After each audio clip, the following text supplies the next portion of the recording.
Assalamualaikum dan salam sejahtera. Kami wakil daripada kumpulan nombor 1. Saya Azli bersama rakan saya Khairul Azmi. So kami akan menceritakan, akan membentangkan tentang berkaitan ekonomi mampan berdasarkan prinsip agama Islam dan Buddha. Okay. Berdasarkan pengenalan ekonomi mampan dan berdasarkan prinsip agama Islam dan Buddha ni, kami membahagikan kepada 3 kategori lah, iaitu apa itu matlamat pembangunan mampan, seterusnya pergi kepada ekonomi lestari dan seterusnya fokus kepada berdasarkan agama itu sendiri. So berdasarkan matlamat pembangunan mampan, ia itu bagi memenuhi keperluan manusia sebagai sumber makanan atau keperluan melaksanakan pembangunan. Sumber alam menjadi cabaran semakin berkurangan dan menghadapi kemusnahan. Kesedaran mengenai kepentingan sumber alam dibentangkan pada oleh Pertubuhan Bangsa-Bangsa Bersatu bagi mengiktirafkan idea kelestarian ini melalui persidangan World Commission on Environment and Development WCED pada tahun 1987. So tujuan untuk pembangunan lestari ini adalah untuk supaya dalam kita memajukan ekonomi, memajukan pembangunan, aspek dari segi pembangunan itu sendiri yang merangkumi alam semesta, kehidupan manusia itu terjaga, perlu dijaga dan perlu maksudnya dia kena bersama-sama lah selari dengan pembangunan. So kepada ekonomi lestari itu menyediakan kesejahteraan umum yang paling banyak dengan penggunaan sumber yang paling sedikit yang tidak mendatangkan bahaya kepada alam sekitar. Untuk benar-benar mampan, penggunaan untuk sumber asli, jejak ekologi mestilah kurang penggunaan daripada sumber bekalan sumber jadi yang boleh diperbaharui. So inilah yang dimaksudkan lestari itu sendiri, sebab kita tak nak sumber alam ini terjejas disebabkan oleh perbuatan kita sendiri untuk memajukan, untuk dimajukan. Okay, berdasarkan agama, mengamalkan pemangkin yang cekap dan berkuasa untuk pembangunan sosioekonomi. Ia juga menggalakkan pertumbuhan holistik yang melangkaui globalisasi ekonomi. Ini adalah bertujuan agar walaupun kita nak memajukan lestari ini dari segi agama, so kita nak perkara ini diselari dengan global. So berikut adalah cadangan 17 kepada dia punya Sustain Development Goal. So ini adalah yang diterapkan agar sustainable development ini akan tercapai dan untuk dicapai. Okay, dari segi pandangan Islam mengenai lestari, pembangunan lestari ini, faktor Islamiah iaitu manusia sebagai khalifah yang dipertanggungjawabkan menguruskan alam ini dengan baik. Penekanan nilai mulia di kalangan manusia untuk mengimbangi antara tuntutan duniawi dengan kefasihan melalui perkembangan dualisme iaitu rohani dan jasmani. Al-Quran telah menceritakan bahawa seluruh alam termasuk manusia adalah ciptaan oleh Allah Subhanahu Wa Taala dan manusia diutuskan ke dunia untuk mentadbir. Al-Quran juga menjelaskan timbul pelbagai kerosakan dan bala bencana di daratan serta lautan disebabkan oleh manusia. Merujuk kepada peraturan yang ditetapkan oleh Al-Quran dan amalannya, perspektif Islam sesuai dengan perlindungan alam sekitar, isu-isu sosial merangkumi moral, etika sosial, kerumitan politik dan ekonomi.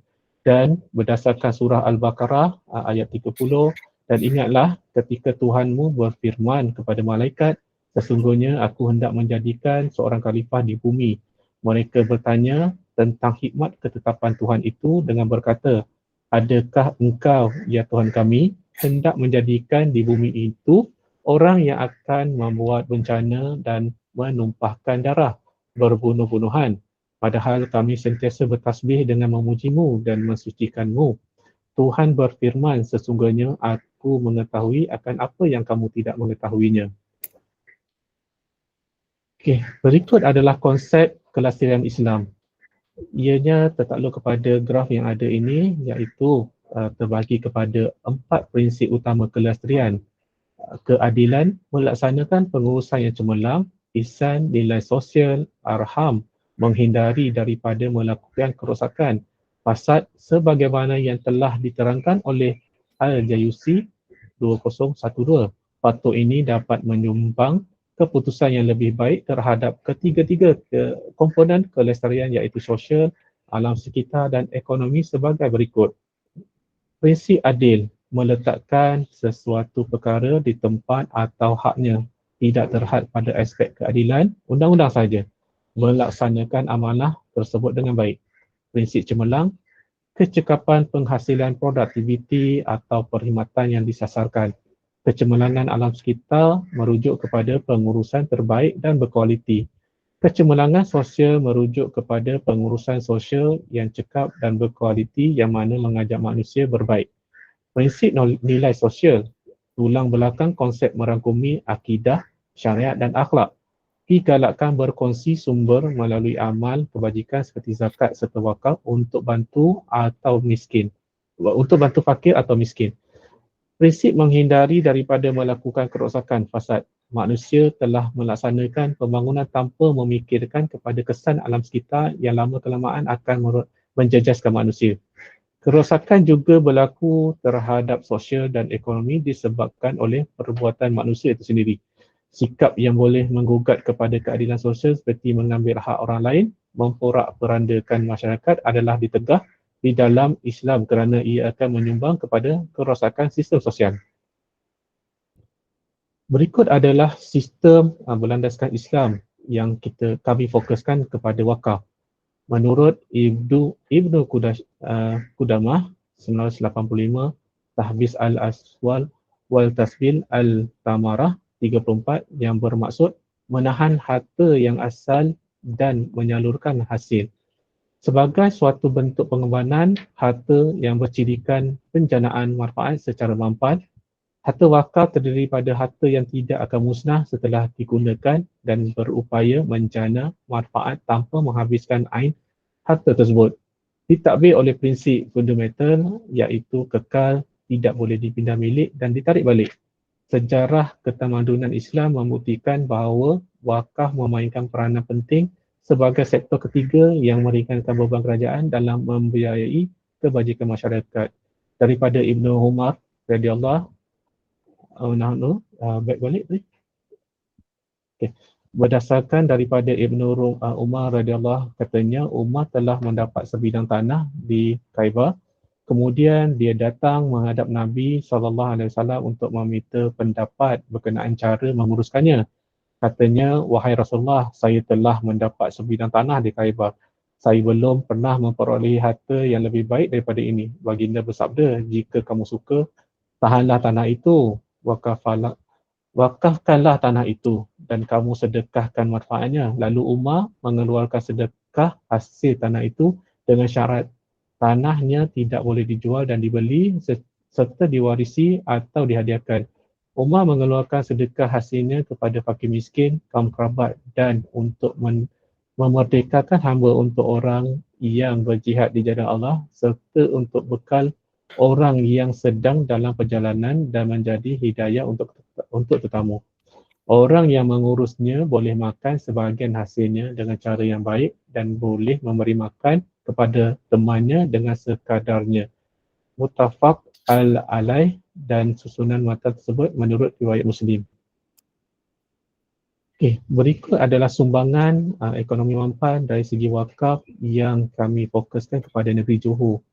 Diperkenalkan pada tahun 1973, telah dimansuhkan dan kandungannya dimasukkan ke dalam enakmen pentadbiran agama Islam 1978 yang digantikan dengan enakmen pentadbiran agama Islam negeri Johor 2003 yang berkuat kuasa pada tahun 2003 hingga kini.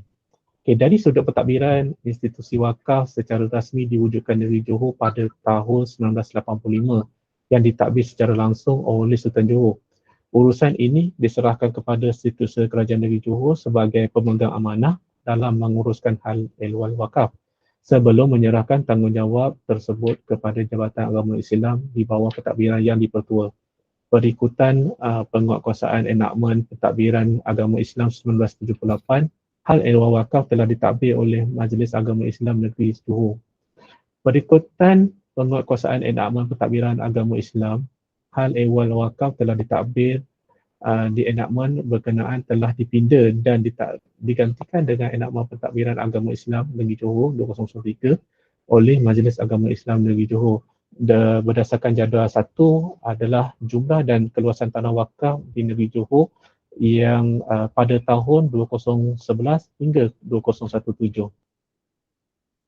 Okey, berdasarkan jadual yang di bawah ini menunjukkan bilangan tapak wakaf mengikut hujah. Bilangan tapak wakaf mengikut hujah, kita dapat masjid bilangan dia hampir kepada 800, kubur 843, masjid dan kubur 18, sekolah agama 729, surau 3538, am 451. Berikutan jadual ini sumbernya adalah diperolehi daripada unit wakaf Maish.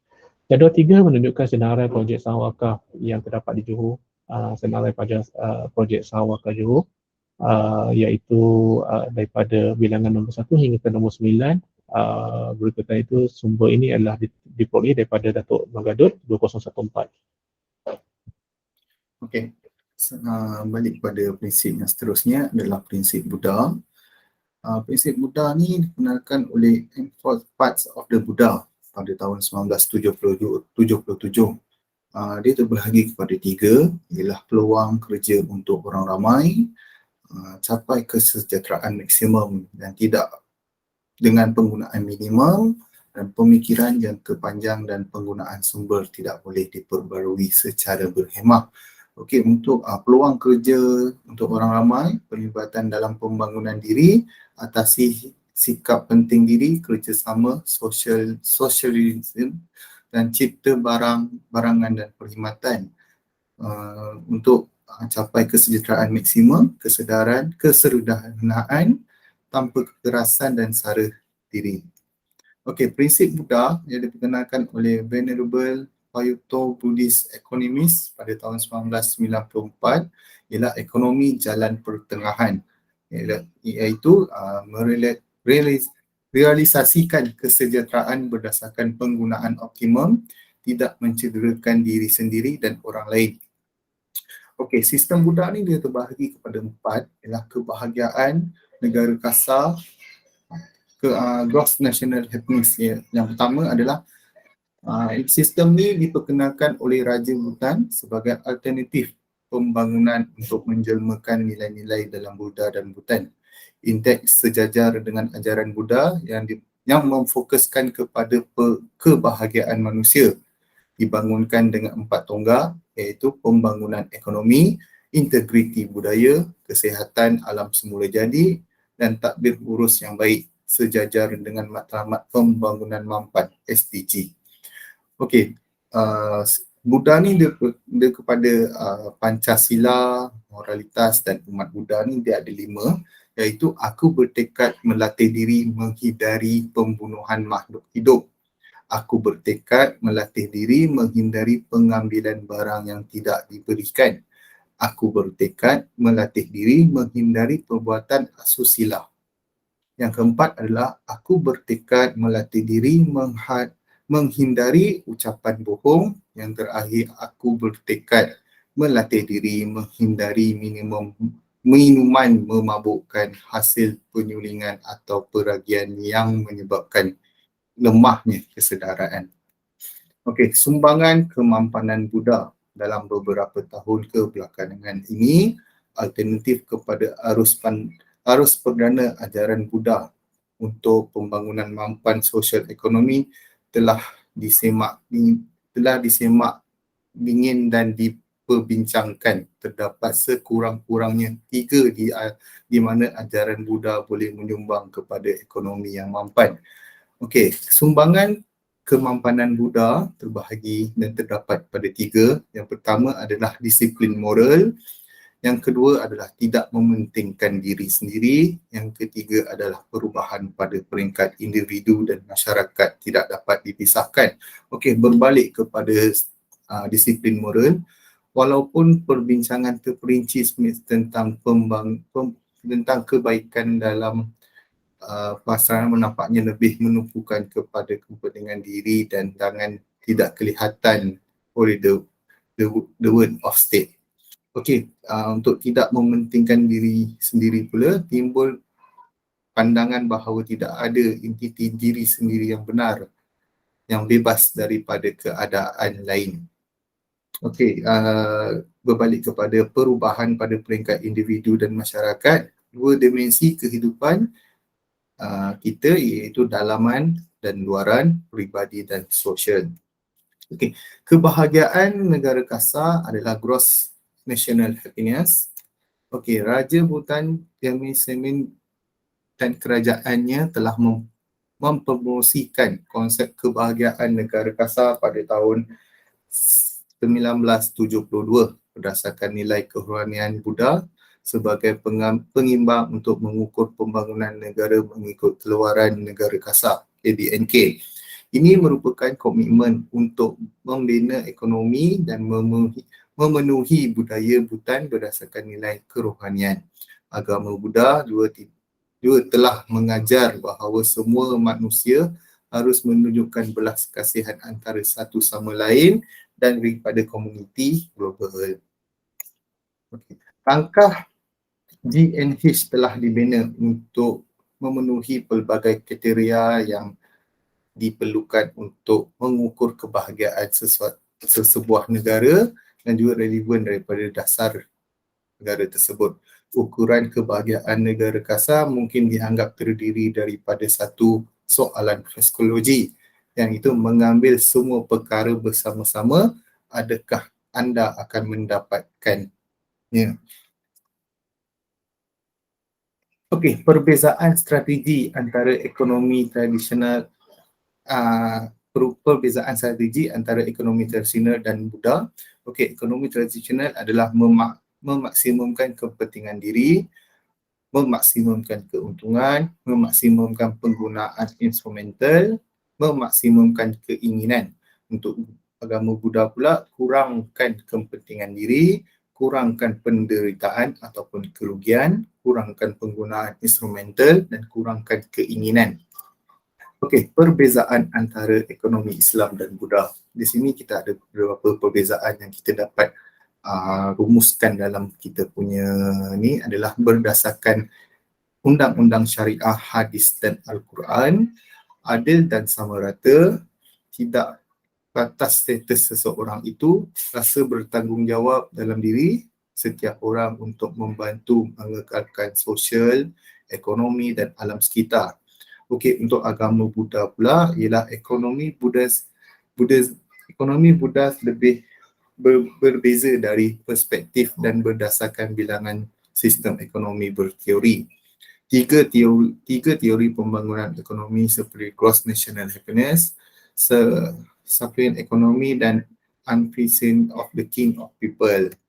Okey, berdasarkan apa yang kita perbincangkan ini adalah pada agama Buddha dan agama Islam, terutama agama Islam merupakan agama yang sangat seimbang dan sangat mementingkan keseimbangan antara satu sama lain, tidak mementingkan diri sendiri dan bersejahtera kepada semua, dan manfaatnya kita boleh pada hari ini. Okey, kepada saudara Azli, kita ada rumusan yang boleh untuk dipertambahkan ke macam mana? Okey, bagi pendapat kami dari segi Islam itu sendiri, dia berlandaskan pada Al-Quran. So selagi mana mengikut landasan yang diterapkan di dalam Al-Quran, maka pembangunan lestari melalui agama Islam seharusnya sejajar dari segi aspek sosial, ekonomi dan kelestarian. Itu bagi saya pendapat dari segi Islam. Untuk agama Buddha pula, mereka juga tidak jauh beza daripada apa yang diterapkan di dalam agama Islam. So walau bagaimanapun, kedua-dua ini mempunyai kelebihan mereka sendiri. So bagi saya, mana yang terbaik haruslah diambil untuk dibuat sebagai rujukan. Okay, itu saja daripada kami. Sekalian, wabillahi taufiq hidayah. Assalamualaikum warahmatullahi wabarakatuh.